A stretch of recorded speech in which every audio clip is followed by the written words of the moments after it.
আমাদের বেতনগুলো যে সব ছিনতাই করে নিয়ে চলে গেল। তারপর বটাঘটা ওগুলো নিয়ে গিয়ে মন্ত্রীমশাই বাড়িতে গিয়ে জমা করে, আর মন্ত্রীমশাই ওই থলে ভর্তি মোহর সব নিয়ে বলে, এই যে গিন্নি দেখো দেখো কত মোহর এনেছি তোমার জন্য, এবার অনেক নতুন শাড়ি আর গয়না কিনে নিয়ে আসবো। বলে তাই নাকি গো, সত্যি আনবে তো?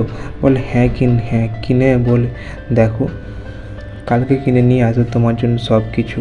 পরদিন রাজসভা শুরু হতেই সভা আবার রাজসভায় গিয়ে উপস্থিত হয়। সকলে মিলে বলে, রাজামশাই প্রচুর চোরের উপদ্রব বেড়েছে, আমরা আবার নিয়ে যাওয়ার পথে আবার ছিনতাই হয়ে গেছে। রাজামশাই বলে, এ কি মুশকিল, এ কি দান হচ্ছে, এ কি এমন ছিনতাই করে নিয়েছে, তোমরা কেউ কি চোরকে ধরতে পারছো না, বুঝতে পারছো না কে চুরি করছে?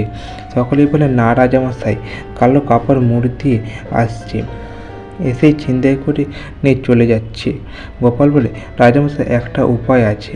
বলে, বলো গোপাল কী উপায়? বলে, রাজামশাই আমাদের সভাসদরা যেতে বেতন পাবে, সেটা তো আমাদের সভাসদ ছাড়া তো আর কেউ জানতো না।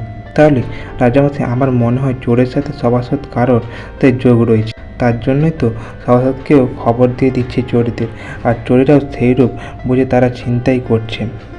বলে, হ্যাঁ ঠিক বলেছে তো গোপাল, কিন্তু কী উপায় চোর ধরা যেতে পারে? গোপাল বলে, রাজামশাই একটা কাজ করুন, সবার সকলে বাড়ির তল্লাশি নেওয়া হয়, তাহলে পরে জানা যেতে পারে। ওতে মন্ত্রীমশাই মনে মনে ভাবে, এই রে গোপাল বেটা তো আবার পরিকল্পনা করছে, এরকম করলে তো হবে না, যদি আমি ধরা পড়ে যাই। বলে, না না রাজামশাই, বাড়িতে বাড়িতে তল্লাশি করলে কখনো পাওয়া যায় নাকি?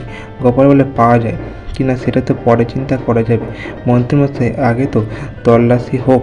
মন্ত্রীমশাই বলে, রাজামশাই আমি তো মন্ত্রী, আমার বাড়ি ছাড়া তো তাহলে নেওয়া হোক। রাজামশাই, তল্লাশি যখন নেওয়া হবে তোমার বাড়িতেও নেওয়া হবে, মন্ত্রী সকলের বাড়িতে নেওয়া হবে। বলে, বেশ। তারপর সকলে মিলে বেরিয়ে পড়ে। ওদিকে মন্ত্রীমশাই বলে, রাজামশাই আগে গোপালের বাড়িতে তল্লাশি নেবেন। ওই সুযোগে মন্ত্রীমশাই বাড়ি ফিরে গিয়ে সব মোড়ে ধরে নিয়ে গিয়ে একটা হাঁড়ির মধ্যে পড়তে থাকে। মন্ত্রীগিনি বলে, এ কি গো, তুমি এগুলো কি করছো? গিন্নি সর্বনাশ হয়ে গেছে, এখন রাজামশাই তল্লাশি নিতে বেড়েছি, এখন আমাদের বাড়িতেও আসবে, যদি আমাদের বাড়িতে দেখতে পেয়ে যায় তাহলে তো ধরা পড়ে যাব। অমনি ওই মোহরের থলে ভর্তি হাঁড়ি নিয়ে গিয়ে বটাঘটাকে বলে, বটাঘটা এটাকে আগে লুকোনোর চেষ্টা কর, নইলে যে রাজামশাই আমাকে ধরে ফেলবে।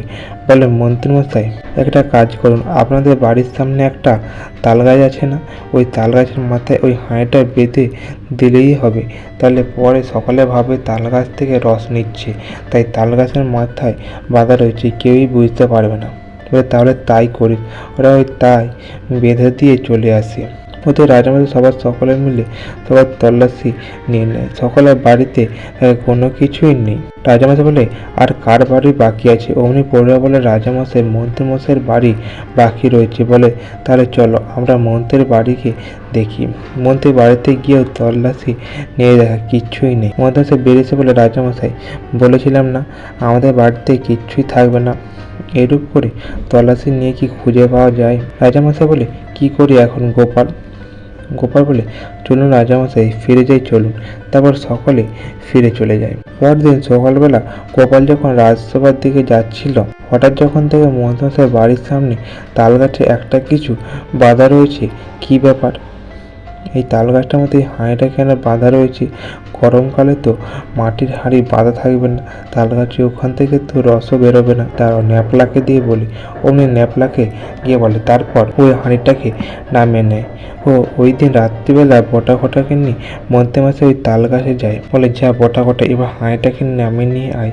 তারা বটাঘটা ওই হাঁড়িটাকে নামিয়ে নিয়ে আসে। মন্ত্রীমশাই যখন হাঁড়িটার দিকে তাকিয়ে দেখে খালি হাঁড়ি। বলে, এ এর ভেতর থেকে মোহরের থলেগুলো গেল কোথায়? বলে, জানি না তো মন্ত্রীমশাই আমরা। বলে, জানি না মানে তোরাই কোথাও লুকিয়ে বলে হাঁড়ি নিয়ে তাদেরকে মারতে থাকে।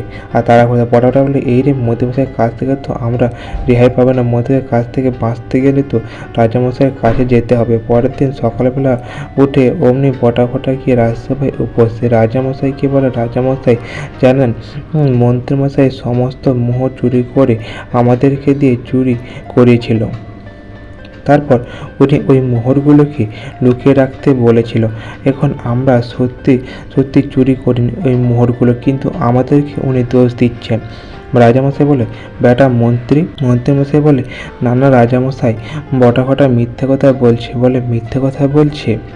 ওদের গোপাল ওই হাঁড়ি ভর্তি মোহর নিয়ে এসে বলে, রাজামশাই এই দেখুন হাঁড়ি ভর্তি মোহর। এই মোহরটা মন্ত্রীমশাই বটাঘটাকে দিয়ে তালগাছের মাথায় বেঁধে রেখে এসেছিল। বলে, তাই নাকি? বলে, হ্যাঁ রাজামশাই। শুনে রাজামশাই বলে, বেটা মন্ত্রী আর সঙ্গে বটাঘটা এই তেনটাকে নিয়ে গিয়ে জেলে পুরো সেনাপতি, তারপর জেলে পুরে দেয়, সঙ্গে লাঠি দিয়ে বাড়ি মারতে থাকে। তো এই ছিল আজকের গল্প। গল্পটি ভালো লাগলে অবশ্যই চ্যানেলটি সাবস্ক্রাইব করে দেবেন এরকম আরও কিছু মজার গল্প পাওয়ার জন্য।